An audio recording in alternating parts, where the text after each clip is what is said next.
There is a lot of theories of the origin of language. Some people say that it's a gift given by God. Others say that it's a simple evolution. Either way, at some point, humans developed the ability to speak. In this video, we are going to explain one of the hypotheses of the origin of language, the pooh theory. However, there are different theories that explain us the origin of the human language. In one of those, the emotions are a very important tool to express ourselves. We refer to the pooh theory. Following, you will see how this theory is developed through the use of spontaneous interjections, each one to express every emotion that human beings experiences. We hope you enjoyed it.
Say you, say me,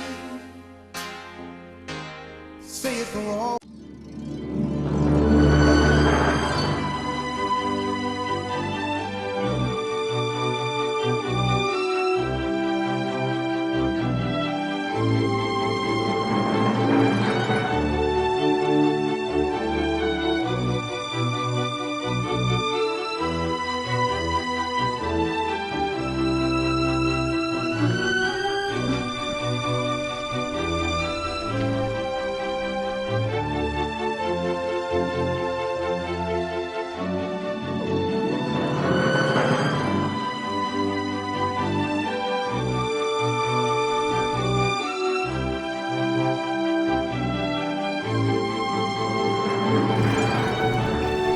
Okay, girls, I forgive you.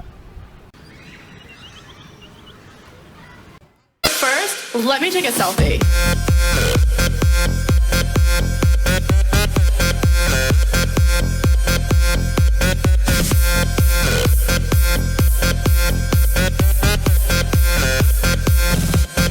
Let me take a selfie.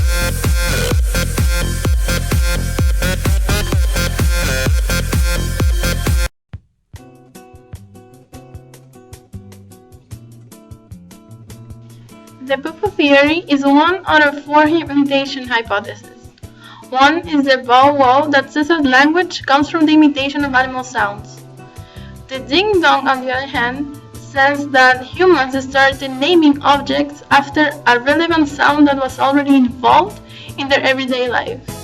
But these hypotheses have the same problem. How do they explain complex words and language creation? They represent certain objects, sounds, but how can you provide a sound or a name to something that is silent? I already mentioned, the pooh theory says that speech comes from automatic vocal responses to pain, fear, surprise, and other emotions. On the video, we could see Pippi the mime, who represents the humans when they weren't able to communicate through language. Pippi is trying to make a representation, while these 2 other mimes interrupt her until she finally speaks out of frustration. We tried to find positive aspects of this theory, but it was really hard, because it didn't explain the way more complex words were created. On the one side, we could think of a positive aspect as being that humans started creating tools, such as the wheel, using fire, according to the needs they had. So we think that language was created the same way. As humans were in need of more complex words to communicate, they started creating language. We think that this theory is very weak, because as we said, it explains the spontaneous sounds humans make, but it doesn't explain how more complex words were created. Also, humans have different ways of expressing pain.